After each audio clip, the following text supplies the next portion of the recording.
ایمان خوف اور امید کے درمیان ہے۔ ہر وقت یہ دھڑکا لگا رہے کہ مجھے کچھ نہیں پتہ کہ میں ٹھیک ہوں یا غلط۔ اسی میں ایمان قائم ہے، جو یہ مان بیٹھے کہ میں بالکل ہی غلط ہوں، میرا کچھ بھی ٹھیک نہیں، وہ بھی گیا۔ اور جو یہ سمجھ بیٹھے کہ میں بالکل ٹھیک ہوں، مجھ میں سرے سے غلطی ہے ہی نہیں، میں سب کچھ جان گیا ہوں، وہ بھی مارا گیا۔ تکلیف کا کوئی دکھ نہیں ہوتا، دکھ تو اس کا ہوتا ہے جس نے تکلیف دی ہے۔ ساری زندگی دوسروں کو اپنے بارے میں چیختے چلاتے ہوئے سمجھاتے ہوئے نڈھال ہو کر مرنے سے 1000 گنا بہتر ہے کہ انسان چپ چاپ دوسروں کو سمجھ کر سکون سے مر جائے۔ جس کو آپ کے الفاظ نہیں سمجھ آتے، اس پر اپنی آواز ضائع کرنا خود اپنی توہین کرنا ہے۔ ساری عمر اپنے پیاروں کو اپنے بارے میں صفائیاں دیتے گزر جاتی ہیں، پھر بھی انسان کسی کو اپنی وفاداری کا قائل کرنے میں ناکام رہ جاتا ہے۔ ایک چپ میں سکھ ہے، یہ وہ عظیم سچ ہے جسے کوئی آج سمجھ گیا تو کوئی کل سمجھ جائے گا۔ ایک بچے نے سائیکل چلاتے ہوئے اپنے باپ سے پوچھا، ابو جی یہ اللہ کتنا بڑا ہے؟ باپ نے آسمان کی طرف دیکھا، دور بادلوں میں ایک اڑتے ہوئے جہاز کی طرف اشارہ کر کے بچے سے پوچھا، بھلا یہ جہاز کتنا بڑا ہوگا؟ بچے نے جواب دیا، یہ تو چھوٹا سا ہے، اتنا چھوٹا کہ مجھے صحیح سے نظر بھی نہیں آ رہا۔ اس کے بعد باپ بچے کو جہاز دکھانے ایئرپورٹ لے گیا۔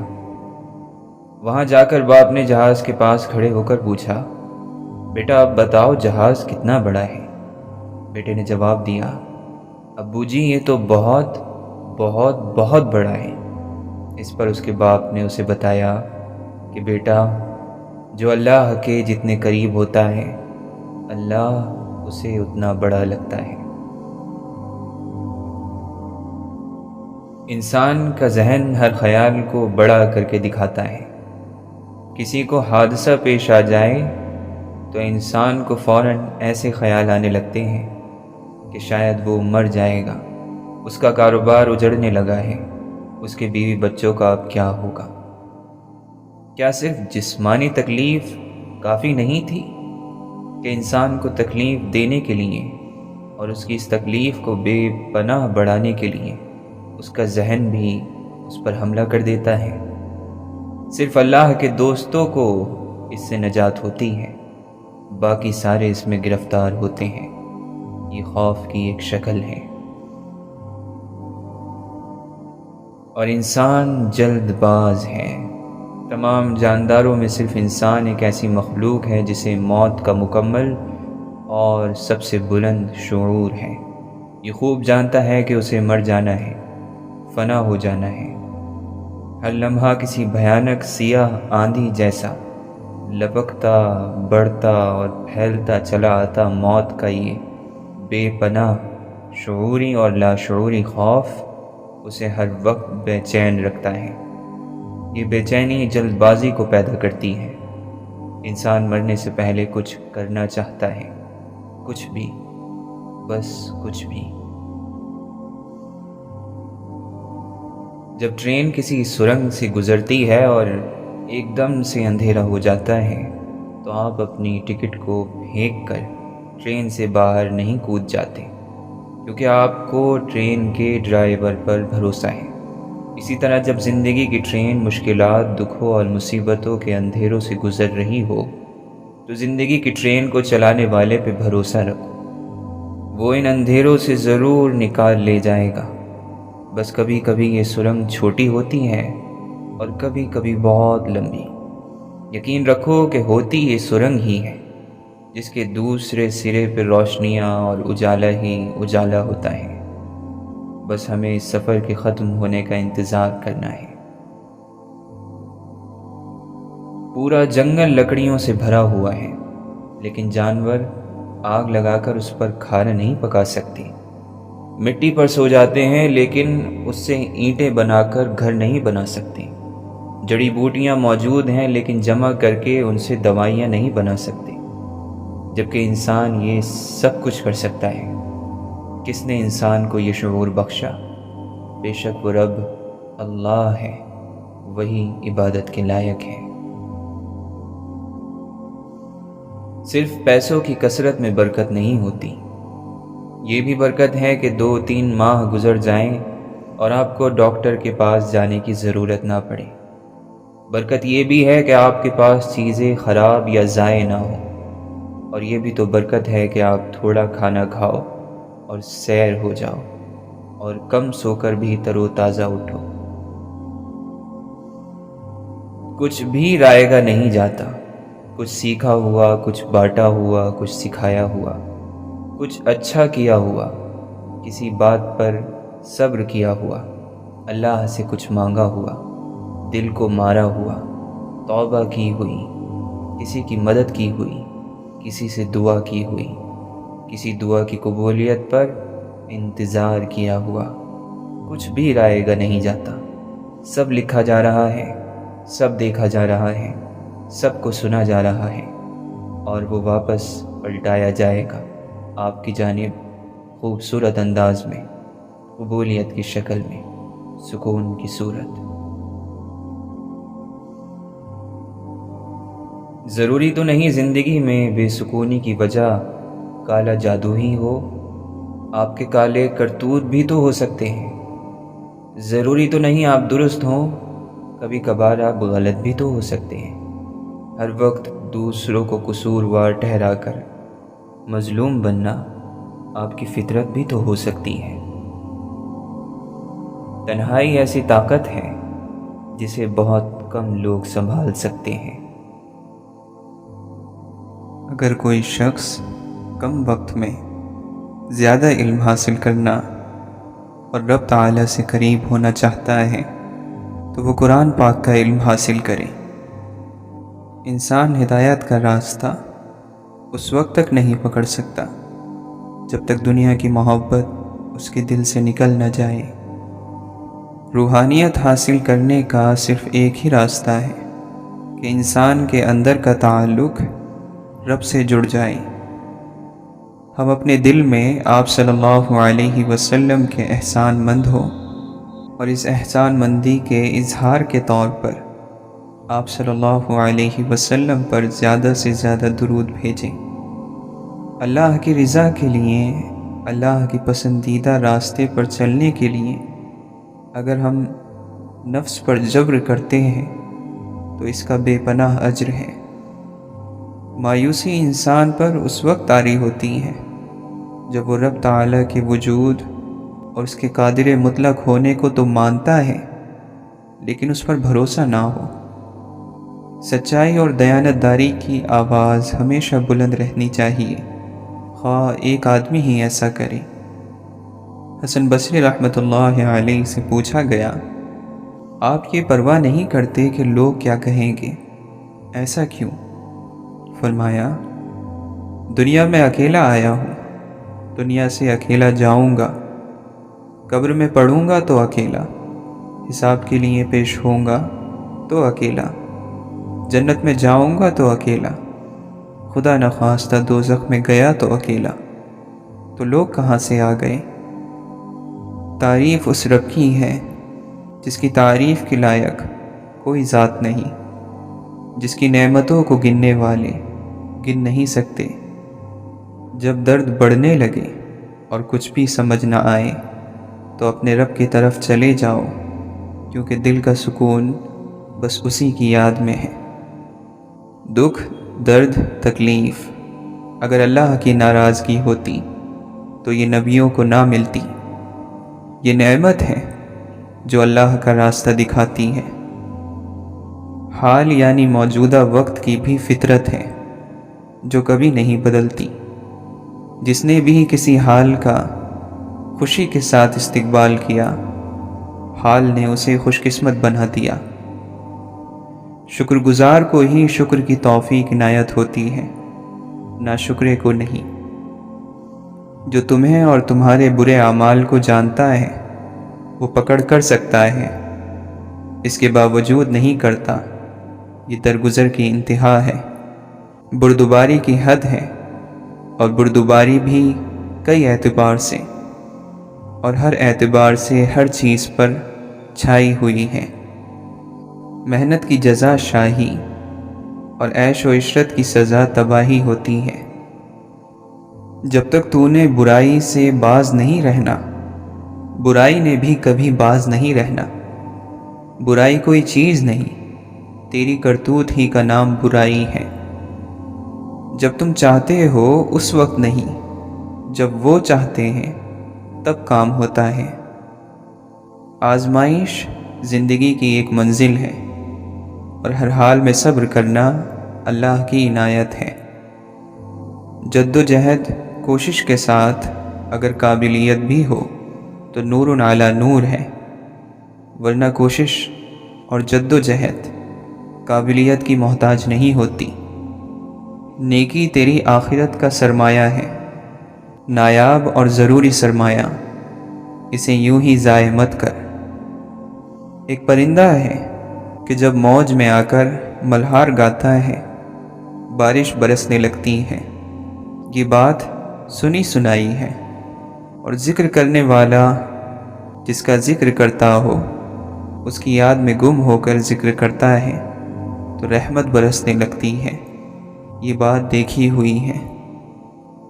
دنیا دار دین دار کا دوست نہیں ہو سکتا، مگر دنیاوی اغراض کے لیے اس کی دوستی پہاڑ کی چوٹی پر جمی ہوئی برف کی طرح ہے، چند لمحوں کی مہمان ہوتی ہے، ادھر دھوپ چمکی ادھر یہ پگھلی۔ اللہ تعالیٰ سے مانگنے والی چیز یہ ہے کہ اس کی رضا مانگو، زندگی کی آسانی مانگو، راحت اور آسائش کی بجائے رضا مانگو، اور یہ کہو کہ ہمیں اپنی زندگی پر راضی رہنے کی توفیق عطا فرما۔ بے دل نہ ہو، جب تک مسلمان مائیں بچے جنتی رہیں گی، صلاح الدین کے پھر سے آنے کی امید ہے۔ اللہ کے حضور میں لمبی چوڑی باتوں کی ضرورت نہیں ہوتی، یوں کہہ دینا کہ اے میرے رب میرا فلاں کام کر دے، کافی ہوتا ہے۔ ایک بزرگ نے فرمایا، جب میں ہوتا ہوں کچھ بھی نہیں ہوتا، میرا ہونا ہی میرے من کی بربادی کی وجہ ہے۔ کاش میں کچھ بھی نہ ہوتا، نہ ملا نہ پیر نہ صوفی نہ فقیر، کوئی کسی کو کچھ نہیں کہتا، لوگ ہی لوگوں کو کہنے اور کرنے پر مجبور کیا کرتے ہیں۔ سوچ کر بولا کرو، سوچ کر لکھا کرو، مٹی کو مٹی اور سونے کو سونا کہا کرو، ملاوٹ مت کیا کرو۔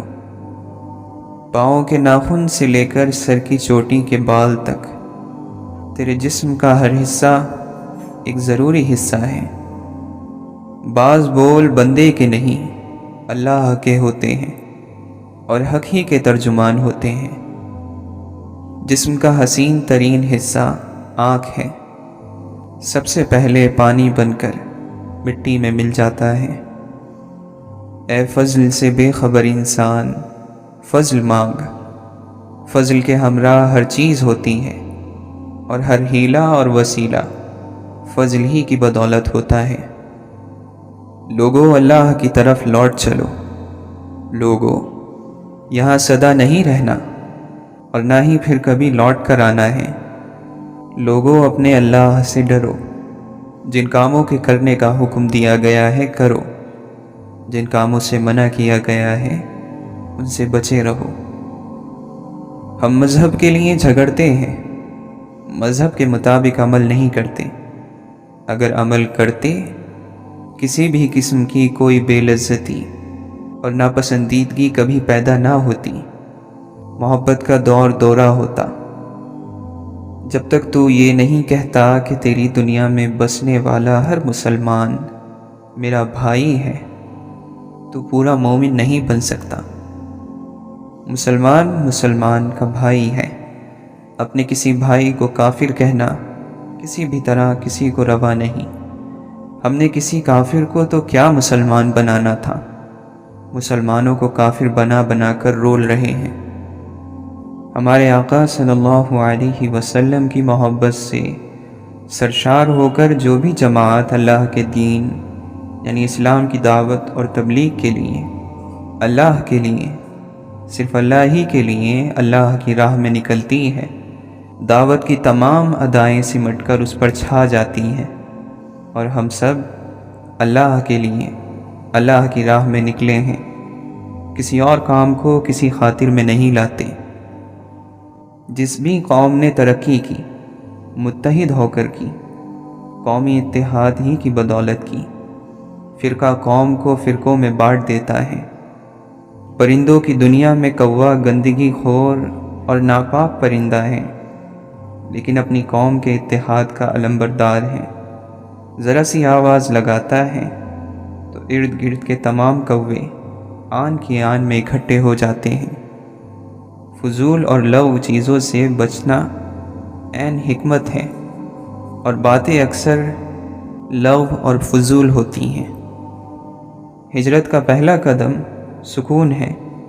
جس ہجرت میں سکون نہیں، گویا وہ نامکمل ہے۔ بڑے بڑے علم رکھنے والے، عقل مند اور ذہین اور فطین لوگوں کو دیکھا ہے کہ معاشرے اور خاندان کے اثرات سے آزاد نہیں ہو سکتے۔ جس ڈگر پر ماحول نے ان کو ڈال دیا ہے، اسی پر چلے جا رہے ہیں اور اسی کو حق سمجھتے ہیں۔ قرآن مجید اس کو بھی گمراہی کا اہم سبب بتاتا ہے۔ جب اللہ تعالیٰ تجھ پر مہربان ہے تو تو بھی اس کے بندوں پر مہربان ہو جا۔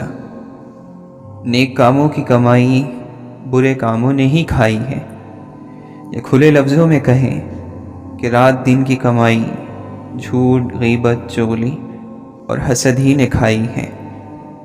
مت بھول کہ وہ دن آنے والا ہے جس دن کی یہ انگلیاں کوئی حرکت نہ کر سکیں گی۔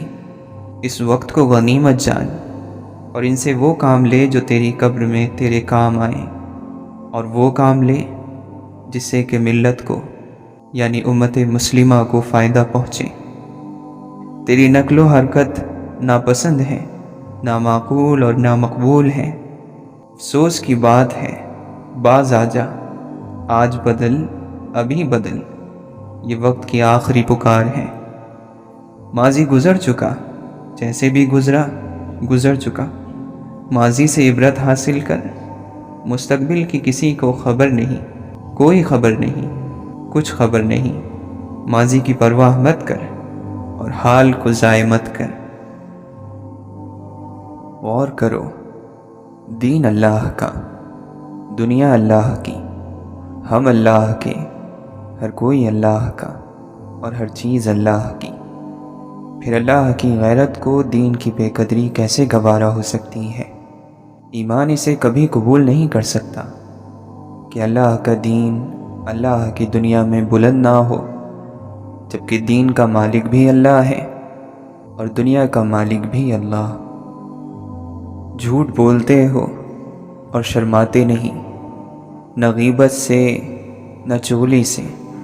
زبان سے سارا دن ذکر جاری رہتا ہے، دل تو پل بھر کے لیے بھی اس کے حضور میں حاضر نہیں کرتے۔ دل میں تو خرافات اور واہیات چیزیں بھری پڑی ہیں۔ نماز میں بھی دل حاضر نہیں ہوتا، پہلے اپنا دل حاضر کرو۔ حضور اقدس صلی اللہ علیہ وسلم کا ایک ارشاد ایک حدیث ہے، ایک حدیث ایک سنت ہے، اور آپ صلی اللہ علیہ وسلم کی حدیث ہی دین کا سرچشمہ ہے۔ تمام دریئے اسی منبع سے جاری ہوئے اور قیامت تک پوری آب و تاب سے جاری اور ساری رہیں گے، نہ کم ہوں گے نہ بند ہوں گے۔ آپ صلی اللہ علیہ وسلم ہر نیکی کا منبع یعنی سرچشمہ ہے اور ہر برائی کی روک ہے۔ سوچ کر بول، سمجھ کر بول اور غور سے سوچ، اپنی طرف سے کچھ مت کہہ۔ دین اسلام کی تبلیغ کرنے والے کو چاہیے کہ جو بات لوگوں کو سنائے اس میں احتیاط برتے۔ اگر کوئی اسے ایسی ویسی بات کہے تو خاموش رہے، کوئی جواب نہ دے، صبر سے سنے اور ایسے رہے کہ گویا کسی نے کچھ کہا ہی نہیں۔ شب و روز اللہ کے ذکر میں لگا رہے اور اپنے ہر معاملے میں اللہ ہی کی طرف متوجہ ہو۔ اللہ کے بندے نہ کسی سے ڈرا کرتے ہیں اور نہ کسی کا برا کرتے ہیں، بھلائی کے کام کیا کرتے ہیں اور موت سے کھیلا کرتے ہیں، یعنی اللہ کے لیے جیا اور اللہ ہی کے لیے مرا کرتے ہیں۔ زندگی بیزار تھی، زندگی کا راز پا کر زندگی کی تمنا پیدا ہوئی۔ الہی نظام کے تحت زندگی، زندگی کی تمنا، اس نظام کے بغیر کوئی زندگی نہیں۔ جس نے اللہ کے یہاں بکنا ہو وہ کسی اور کے یہاں کسی بھی قیمت پر نہیں بکتا۔ صبر اللہ کی بہترین نعمت ہے، جو اس سے محروم رہا بے شک بھلائیوں سے محروم رہا۔ اپنی کوشش سے کوئی بھی کسی ملک کا بادشاہ نہیں بن سکتا۔ ہر ملک کی بادشاہی اللہ ہی کے حکم سے بندوں کو ملا کرتی ہے۔ دل آئینہ ہے، ذرا سی چوٹ سے چور چور ہو جاتا ہے۔ کریم وہ ہے جس سے جو مانگا جائے وہ دے دے، جب مانگا جائے دے، جتنا مانگا جائے دے، ضرورت سے زیادہ دے، ہر وقت دے، ہر کسی کو دے۔ ہر بیماری کا علاج، ہر درد کی دوا، ہر پریشانی کا ازالہ، ہر غم کا چارہ، ہر لڑائی کا ہتھیار، ہر وار کی ڈھال، ہر گھرے ہوئے کا قلعہ، ہر شیطان سے بچاؤ، ہر کمی کی تکمیل، ہر کوشش کا مقصد، ہر ایجاد کی ابتدا اور ہر اعتراض کا جواب اللہ کا ذکر اور اللہ کے حبیب صلی اللہ علیہ وسلم کی محبت ہے۔ کیا تم ذکر کرتے ہو تو کر کے دکھاؤ۔ سالوں سے توفیق کے انتظار میں ہو، جب توفیق آئی بھولا ہوا سبق یاد آ گیا۔ ہر چیز کا ہونا نہ ہونا توفیق ہی پر رکا ہوا ہے، اسی لیے کہتے ہیں کہ وما توفیقی الا باللہ، مجھے صرف اللہ ہی کے ذریعے توفیق ملتی ہے۔ اگر تم کرتے ہو تو پہلے کیوں نہ کیا؟ وہ کرواتا ہے تو بندہ کرتا ہے۔ آدمی ذکر نہیں کرتا اور شکر نہیں کرتا، یہی وجہ ہے کہ کسی بھی حال میں خوش نہیں رہتا، نہ شاہی میں خوش نہ گدائی میں۔ ہر آدمی جس بھی حال میں ہے بے قرار ہے، اور یہ بے قراری ذکر کے چھوڑ دینے ہی کی وجہ سے ہے۔ کسی دولت مند کو خاطر میں نہ لا، تیرا رب ہر دولت مند سے بڑا دولت مند ہے۔ لوگوں کو جانچنے کا کام تم نے سنبھال لیا، حالانکہ اعمال تولنے والا ترازو تو کہیں اور ہے۔ اے میرے دوست، مجھے اور تجھے کسی کو بھی مطمئن کرنے کی کوئی ضرورت نہیں۔ ہم جیسے بھی ہیں اور جو کچھ بھی ہیں اپنے اللہ کے سامنے ہیں۔ جو کچھ ہم نے کیا اس پر معافی مانگو، جو کچھ ہمارے ساتھ ہوا اس پر اللہ کا شکر ادا کرو۔ کسی کو بھی بتانے کی ضرورت نہیں، اللہ حاضر اور ناظر ہے۔ دوسرے انسانوں کے ساتھ قربانی کا معاملہ کر کے رب کو پایا جا سکتا ہے۔ اسلام تو نے قبول کیا، کوئی شک نہیں، لیکن ایمان تو ابھی تک نہ بسا ہے نہ رچا ہے۔ کسی بھی دور کے اے دوست، اب مجھے کسی سے بھی کوئی دلچسپی نہیں رہی، ملنا نہ ملنا برابر۔ بہرحال سب محبت بھرا سلام لے لو۔ جب ہم سیکھ لیتے ہیں کہ استاد کی زبان سے نکلنے والا ہر لفظ بالکل ویسے کہ ویسے ہی قبول کر لیں تو ہم علم سیکھنے کے اہل ہو جاتے ہیں۔ اکثر ایسے ہوتا ہے کہ آپ نے سوچا اور کام ہو گیا، دل نے چاہا اور وہ کام ہو گیا، یعنی اپنے دل پر دستک دینے والا دراصل آسمانوں پر دستک دیتا ہے۔ آسمانوں کا رہنے والا جب کبھی بندے کے قریب آیا یا بندے کے پاس آیا تو اس کے دل میں آیا، اور جب بھی دل میں آیا تو اس کی آنکھوں نے آنسو بن کر اس بات کا ثبوت دیا۔ ساری کہانی اتنی ساری ہے کہ تو معاشرے سے نکل کر اپنے دل تک آ اور مقام دل تک پہنچ، پھر آپ کے سامنے ہر چیز ختم ہو جاتی ہے اور اللہ ہی باقی رہتا ہے۔ تکلیف کے آنے سے اور ارادوں کے ٹوٹنے سے آپ کو ایک بات کا احساس ضرور ہو جاتا ہے کہ آپ نے یہاں ٹھہرنا نہیں ہے۔ اگر یہاں ٹھہرنا مشکل ہے اور یہاں سے چلے جانا ہے تو جانے سے پہلے کوئی کام کر جاؤ۔ رحمت ایک عام زندگی میں ایسا انقلاب برپا کرتی ہے کہ وہی ایک عام انسان خاک کے ایک ذرے سے مہتاب اور آفتاب بنا دیا جاتا ہے۔ غیر ملکوں میں جانے والوں کے انتظار میں ان کے عزیز یہاں پردیسی ہو جاتے ہیں اور وہ وہاں۔ کسی اور کے حصے میں آئی ہوئی چیز کی خواہش رکھنا یا آپ کے دل میں اس کی تمنا شروع ہو جائے تو آپ گمراہ ہو جائیں گے۔ یہ یاد رکھنا کہ شکایت کرنے والا آزمائش سے نہیں بچ سکتا اور شکر کرنے والا لطف و کرم سے نہیں بچ سکتا۔ روح جب تک جسم کی قید میں ہے اداس رہے گی، کیونکہ یہ دنیا اس کا گھر نہیں ہے۔ چنے ہوئے کاموں کے لیے چنے ہوئے بندے ہی مامور کیے جاتے ہیں، ہر کوئی نہیں۔ اور چنے ہوئے بندوں کی سب سے بہترین خصلت یہ ہوتی ہے کہ جب تک وہ اپنے کام کو جس کے لیے انہیں چنا جاتا ہے نہایت خوش اسلوبی سے پورا نہیں کر لیتے، کبھی آرام نہیں کرتے اور نہ ہی اس کام کے سوا کسی اور کام کی طرف متوجہ ہوتے ہیں۔ اگر ہم پیدا ہوتے اور مر جاتے تو کوئی بات نہیں تھی، یہاں تو اس سفر کے بعد ایک اور سفر، ایک اور انتظار موجود ہے۔ گویا کہ مر جانا نہیں۔ اگر مر جانا نہیں تو پھر جینا کیا جینا ہے۔ آپ بھائیوں کی شکایت کرتے ہو، یوسف کے بھائیوں نے کیا سے کیا کر دیا، کنویں میں پھینک دیا، اور یوسف علیہ السلام نے ان کے ساتھ یہ کیا کہ لا تثریب علیکم اليوم، آج کے دن تمہیں کوئی سزا نہیں۔ اب آپ کون سا سفر کر رہے ہیں؟ آپ یہ تو کہیں کہ یا اللہ، ان رشتہ داروں کی خیر جن سے مجھے خیر نہیں ملی، جس جسم میں اللہ کے نور کا چھڑکاؤ نہیں، وہ اللہ کے دوستوں کے جسم کی صحبت کو برداشت نہیں کرتا، ان سے نفرت کرتا ہے۔ وہ مستقبل جس کے لیے آپ پریشان ہوتے ہیں ہو سکتا ہے اس میں آپ ہو ہی نہیں۔ آخرت کی فکر کریں، کیونکہ روز حساب آپ یقینی طور پر وہاں ہوں گے۔ اپنی پیدائش اور موت پر اختیار نہ رکھنے والا شخص جب یہ کہتا ہے کہ میں سب کر سکتا ہوں تو پھر یہ لمحہ فکر کا لمحہ ہوتا ہے۔